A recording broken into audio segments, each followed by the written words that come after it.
8% de rendement sur les bénéfices nets, c'est ce que vous pouvez obtenir aujourd'hui si vous investissez sur Nexan. Alors, est-ce que c'est une entité intéressante à mettre en portefeuille ou en watchlist? On va regarder ça tout de suite. En premier lieu, on va s'intéresser un petit peu à la viabilité du business. En second lieu, on va s'intéresser un petit peu plus à la valorisation. Et en troisième et à la fin, comme d'habitude, je donnerai mon avis, sachant que je ne suis pas conseiller ni analyste financier. Donc Nexan, qui est une multinationale française de l'industrie dans la ligne de transmission par câble, est donc présent dans 4 domaines d'activité, le bâtiment et territoire, bâtiment, infrastructure locale, ville, réseau intelligent, immobilité, haute tension projet, ferme éolienne en mer, interconnexion sous-marine et haute tension terrestre, télécommunications et données, réseau de télécommunications, transmission des données, câblage, LAN, solutions pour les centres de données hyperscale. Donc c'est une capacité d'architecture technique qui permet de s'adapter rapidement à des domaines où on a besoin d'importantes ressources, et ensuite présente dans l'industrie et la solution, les énergies renouvelables, le pétrole et le gaz, le transport routier, ferroviaire, aérien et maritime. Donc on est vraiment sur une entité qui a beaucoup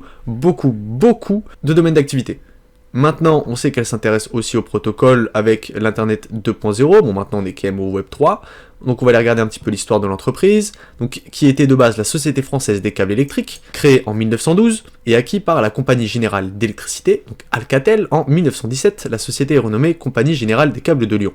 En 86, elle devient Alcatel Câble, en 96, fusionne avec Alcatel tout court, et donc devient Nexan en 2000. Elle introduit à la bourse en 2001.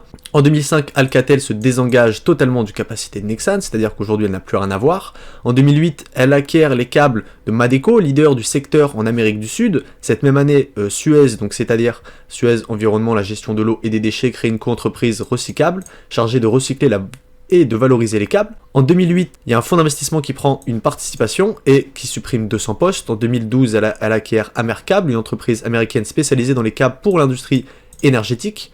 En 2015, dans un cadre d'économie, elle supprime 500 postes en Europe, dont 200 en France, dévoile un plan de transformation de sa nouvelle stratégie axée sur l'innovation et les services d'énergie et de données. Et ensuite, il y a beaucoup de restructuration, d'acquisition, etc. Et donc, depuis 2020, effectue un recentrage stratégique de ses activités sur le câble et les solutions pour le transport et la distribution d'électricité.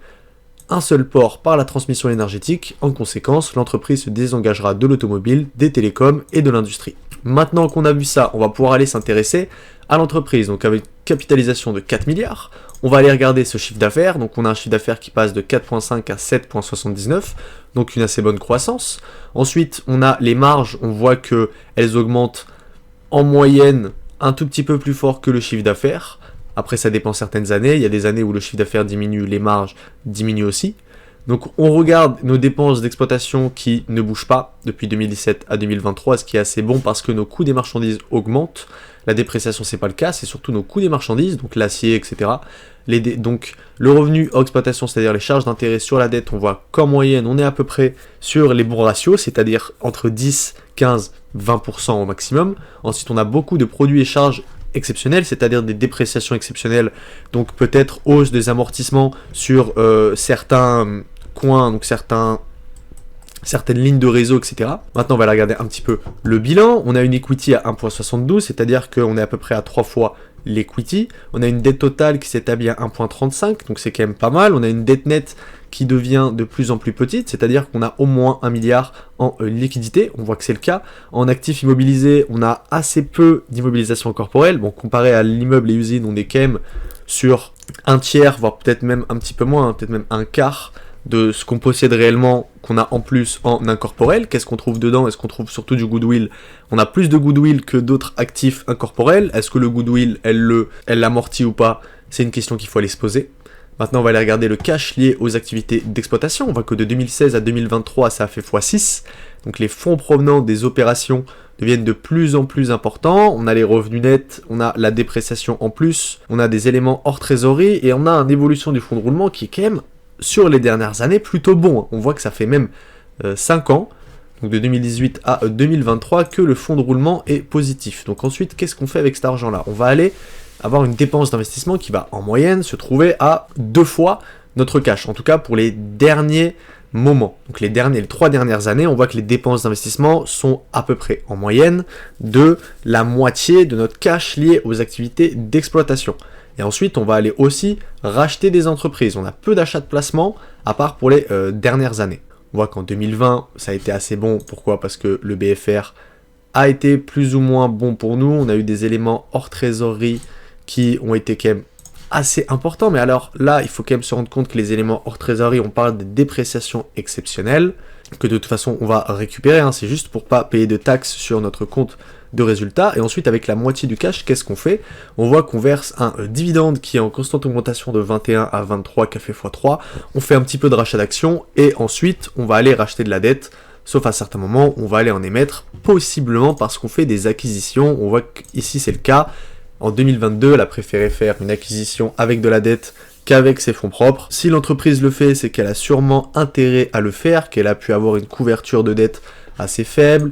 Vous savez qu'il y a des dettes syndicales, etc. Il y a beaucoup de types de dettes, donc il ne faut pas forcément jeter une pierre à une entreprise qui va émettre de la dette pour aller faire de la croissance, surtout si c'est de la croissance externe.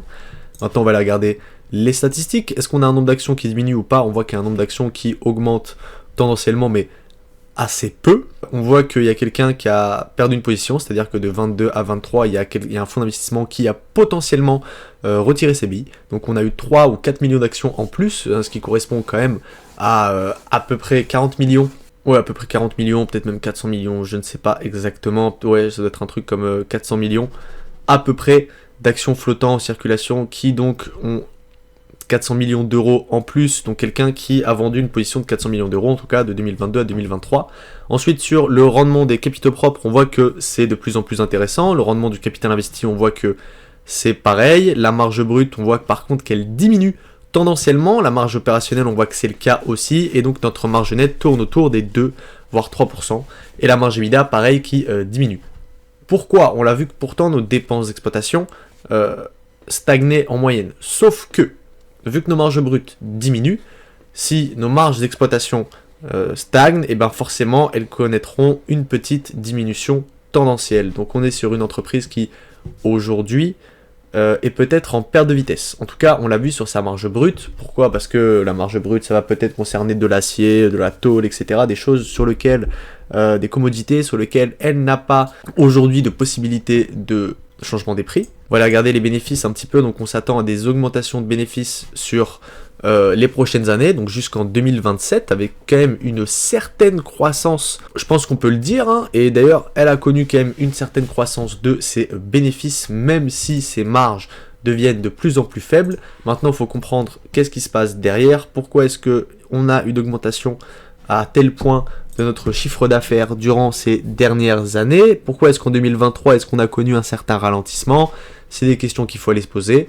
Donc aujourd'hui, on va aller regarder un petit peu en moyenne le ratio cours-bénéfice de cette entreprise. Donc avec des marges à ce niveau-là, une croissance de chiffre d'affaires aussi importante, je pense qu'on pourrait quand même la placer au maximum à 15 fois les bénéfices. Aujourd'hui, elle se retrouve donc à 15 fois les bénéfices, donc potentiellement on n'a peut-être pas, alors après là on est sur les price to free cash flow, parce qu'on a vu quand même que les free cash flow étaient quand même un tout petit peu plus importants que les bénéfices. On a vu quand même qu'en octobre elle était valorisée 8 fois les free cash flow, c'est-à-dire à 64 $, parce qu'on quand même, voilà, on voit un free cash flow ici de 264 millions. On enlève effectivement, ici on enlève 400 millions à 600, il reste 240 à peu près. Donc 240 divisé par 40 millions d'actions, on arrive à peu près sur peut-être 7 ou 8 fois, peut-être même un petit peu plus de bénéfices par action réelle, hein, parce qu'on voit que le revenu net ici, donc il était à 220 millions, donc en vrai on est à peu près sur le même niveau, ce qui nous donne voilà un prix, un ratio court-bénéfice à peu près à 15 fois les bénéfices, qui est totalement bon pour ce genre d'entreprise.